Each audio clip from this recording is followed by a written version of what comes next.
सभी का बहुत स्वागत। मैं हूं आपके साथ सुचित्रा गुप्ता। तो देखिए, सीपी राधाकृष्णन ने उपराष्ट्रपति पद का चुनाव जीत लिया है और वो 15वें देश के उपराष्ट्रपति बनने वाले हैं। आज वे पद पर कार्यरत होंगे, यानी कि आज ही वो शपथ लेंगे। 67 साल के सीपी राधाकृष्णन पहले महाराष्ट्र के राज्यपाल रह चुके हैं और उन्होंने विपक्ष के उम्मीदवार बी सुदर्शन रेड्डी को 152 वोटों से हराया। अब देखिए, उनकी जीत पर पूर्व उपराष्ट्रपति जगदीप धनखड़ ने उन्हें बधाई भी दी है। तो राष्ट्रपति जो कि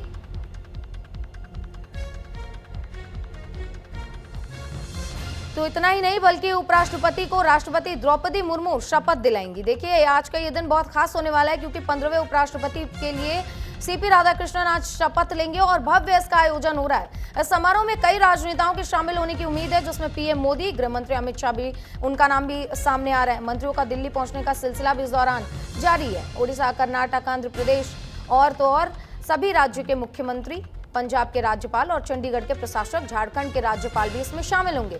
अब आपको ये भी बता देते हैं क्योंकि कब से ये पूरा मामला शुरू हुआ था। 21 जुलाई मानसून सत्र के पहले ही दिन जगदीप धनखड़ ने उपराष्ट्रपति पद से इस्तीफा दिया था, जिसके बाद अब उपराष्ट्रपति का चुनाव 9 सितंबर को हुआ और सीपी राधाकृष्णन ने चुनाव को जीत लिया।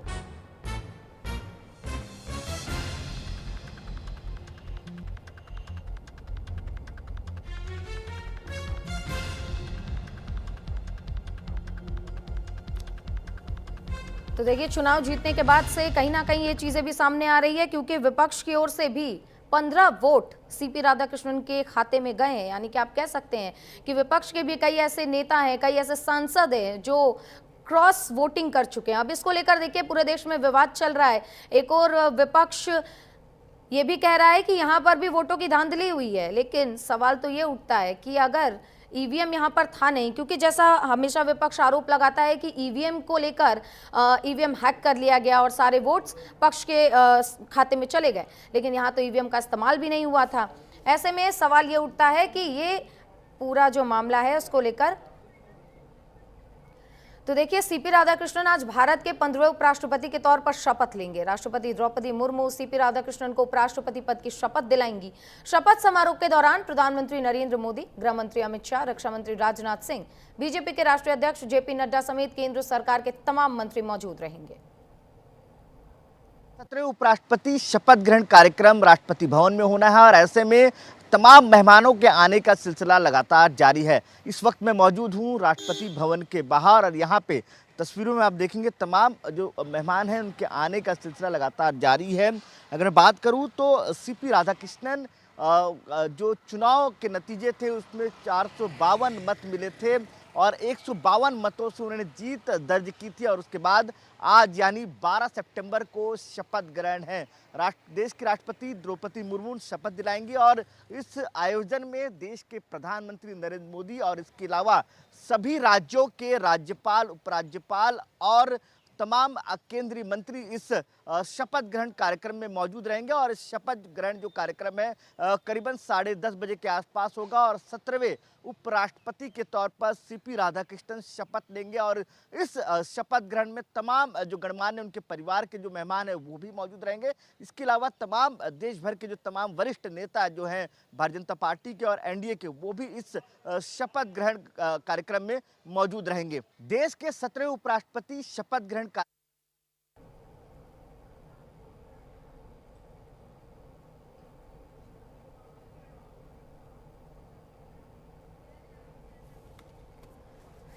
तो देखिए, सीपी राधाकृष्णन जो कि आज देश के 15वें उपराष्ट्रपति के तौर पर शपथ लेने वाले हैं। अब देखिए, कौन है सीपी राधाकृष्णन, इनकी कहानी क्या है, राजनीति में इनका आगमन कैसे होता है और अब तक का सफर क्या है, ये हम आपको ग्राफिक्स के जरिए समझा रहे हैं।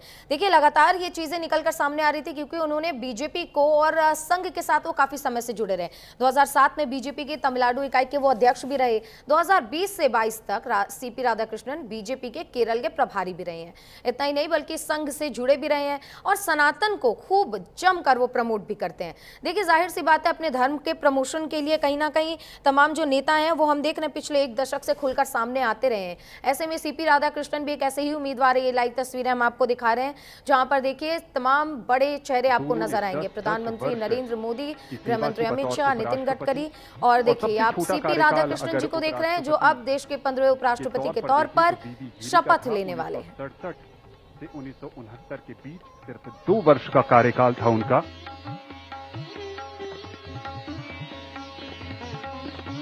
अब तक 14 उपराष्ट्रपतियों में से 10 राजनेता रहे हैं, बाकी 4 शिक्षाविद, पूर्व राजनयिक और पूर्व मुख्य न्यायाधीश भी थे।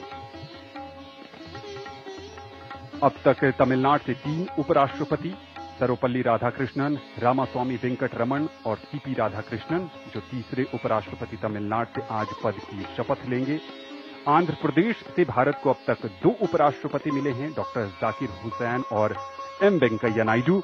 राजस्थान से भैरव सिंह शेखावत और जगदीप धनखड़, मध्य प्रदेश से शंकर दयाल शर्मा और मोहम्मद हिदायतुल्ला, उत्तर प्रदेश से गोपाल स्वरूप पाठक, ओडिशा से वीवी गिरी, पश्चिम बंगाल से मोहम्मद हामिद अंसारी, केरल से के.आर. नारायणन, कर्नाटक से बी.डी. जट्टी, पंजाब से के. कृष्णकांत।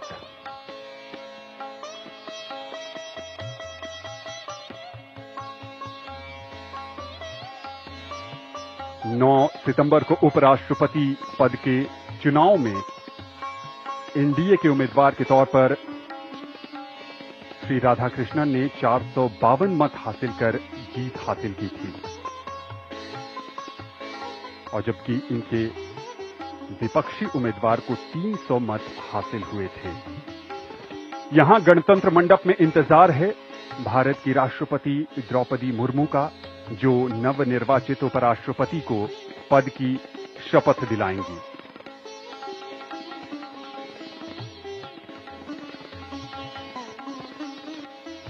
ये काफी खास अवसर है।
आदरणीय राष्ट्रपति महोदय, यदि आदेश हो तो निर्वाचन आयोग से प्राप्त उपराष्ट्रपति के निर्वाचन का प्रमाणन पढ़ा जाए।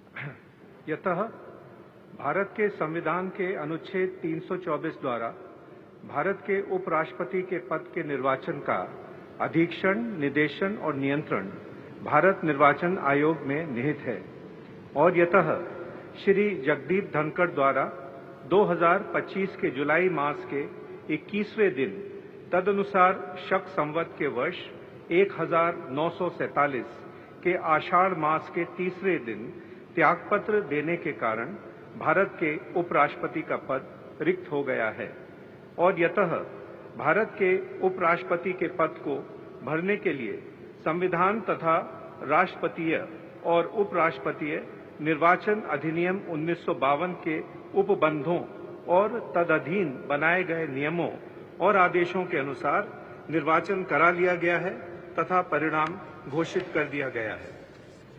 अब इसलिए भारत निर्वाचन आयोग एतद द्वारा प्रमाणित करता है कि श्री सीपी राधाकृष्णन वर्ष 2025 के सितंबर मास के 9वें दिन तदनुसार शक संवत के वर्ष 1947 के भाद्रपद मास के 18वें दिन भारत के उपराष्ट्रपति पद के लिए सम्यक रूप से निर्वाचित हो गए हैं। भारत गणराज्य के 76वें वर्ष में हमारे हस्ताक्षर और भारत निर्वाचन आयोग की मोहर से वर्ष 2025 के सितंबर मास के 9वें दिन तदनुसार शक संवत के वर्ष 1947 के भाद्रपद मास के 18वें दिन प्रदत्त किया गया।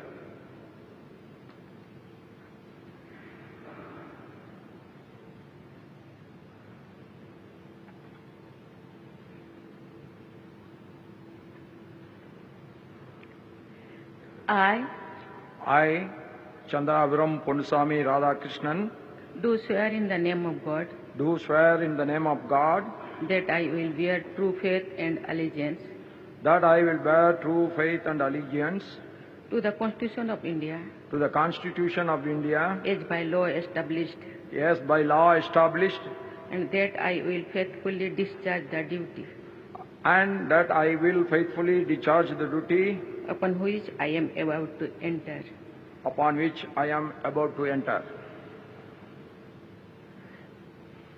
Congratulations.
आदरणीय राष्ट्रपति महोदय, आपका आदेश हो तो आज के समारोह की कार्रवाई समाप्त की जाए।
भारतीय गणतंत्र के लिए आज का दिन विशेष बन गया।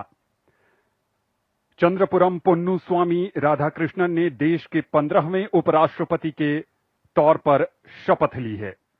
देश भर की शुभकामनाएं उनके साथ हैं और उम्मीद है कि वो भारत को सशक्त और विकसित बनाने में अपनी रचनात्मक भूमिका निभाते रहेंगे।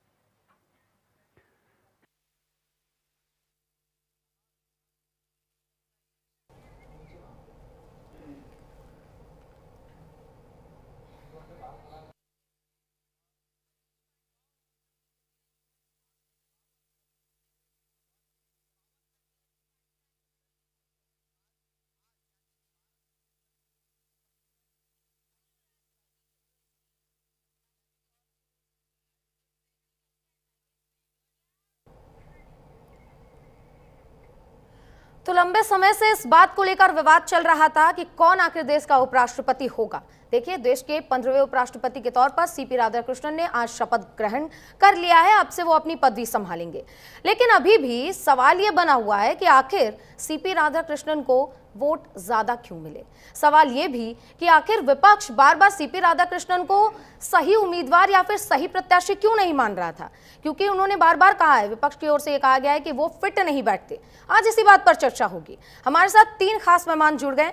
प्रवक्ता बीजेपी से मनीष पांडे, अंश वत्स जुड़ गए हैं, कांग्रेस का पक्ष रखेंगे, और प्रोफेसर कन्हैया त्रिपाठी जो कि पूर्व राष्ट्रपति के ओएसडी हैं। आप तीनों का बहुत बहुत स्वागत है सर। चर्चा में कीमती समय देने के लिए आप तीनों का बहुत बहुत धन्यवाद। और सबसे पहले मैं कांग्रेस के पास ही आना चाहूंगी, क्योंकि ये सवाल जो इस वक्त उठ रहा है, अंश वत्स जी, सवाल मेरे मन में यही है, और एक कहावत मुझे इस दौरान याद आ रही है कि हर पेड़ के कटने का किस्सा ना होता अगर कुल्हाड़ी के पीछे लकड़ी का छोटा सा हिस्सा ना होता। तो आपको क्या लगता है कि ये जो आपको सांसदों ने क्रॉस वोटिंग की है, वो कुल्हाड़ी के पीछे लगा छोटा हिस्सा तो नहीं है जिन्होंने आपके पूरे पेड़ को ही ध्वस्त कर दिया? आपको मेरी आवाज जी।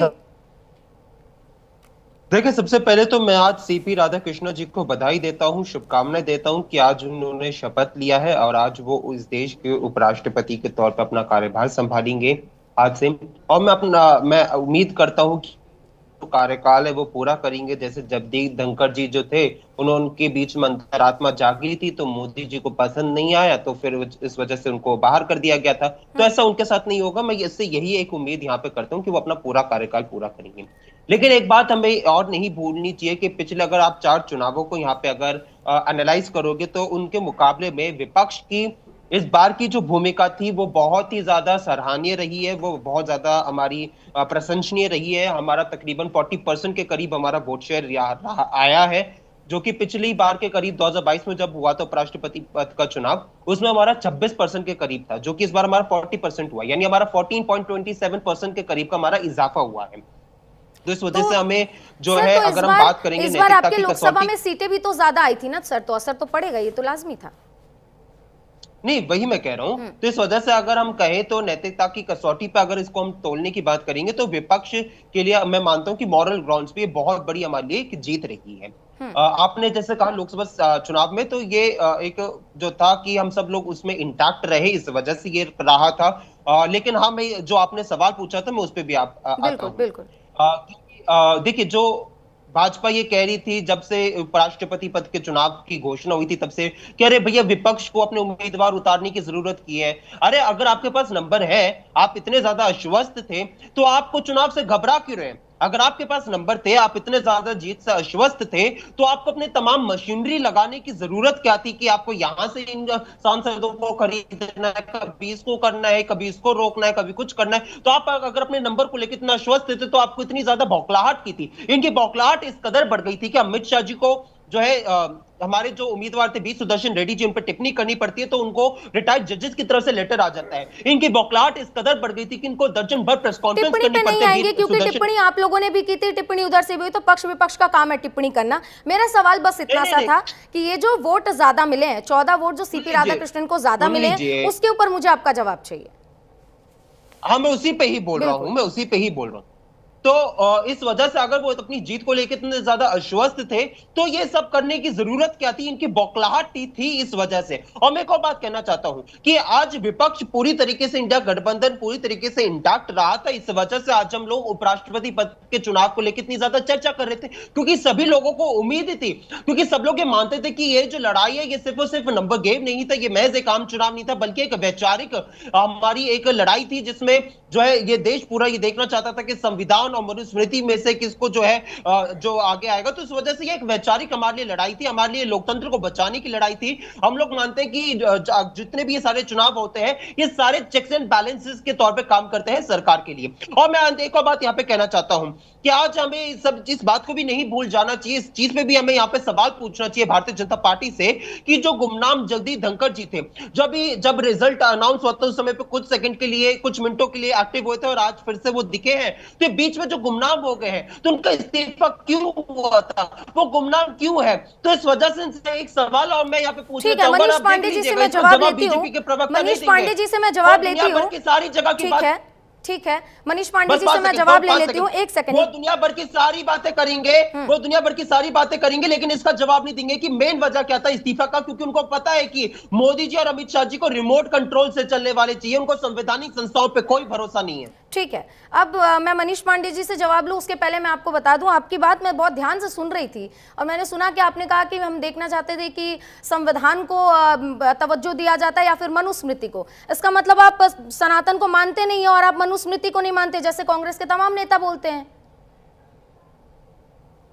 नहीं, ये देश जो है संविधान से चलता है, ये देश मनुस्मृति से नहीं तो चलता। ये बात तो कभी हुई ही नहीं कि मनुस्मृति से चलता है देश, कहाँ चला है आप बताइए मुझे। सुन लीजिए, ये देश जो है संविधान से चलता है। जब भी इस देश में कोई भी सांसद, कोई भी विधायक, कोई भी जनप्रतिनिधि चुनकर आता है, आज भी जब सीपी राधाकृष्णन जी ने उपराष्ट्रपति पद की शपथ ली है तो उन्होंने संविधान की ही शपथ ली है। ये देश जो है संविधान से चलता है, ये मनुस्मृति से नहीं चलता है। उसी मनुस्मृति से नहीं चलता जिस मनुस्मृति को भारतीय जनता पार्टी जो है बार बार इस देश में थोपने का काम करती है। मोहन भागवत जी के मुझे बताइए ना, खुद भारतीय जनता पार्टी के सांसदों के, खुद इनकी राजस्थान के मुख्यमंत्री तमाम सर एक बात बताइए मुझे, सर एक बात बताइए प्लीज, ये मत कीजिए क्योंकि आपको जनता सुन रही है।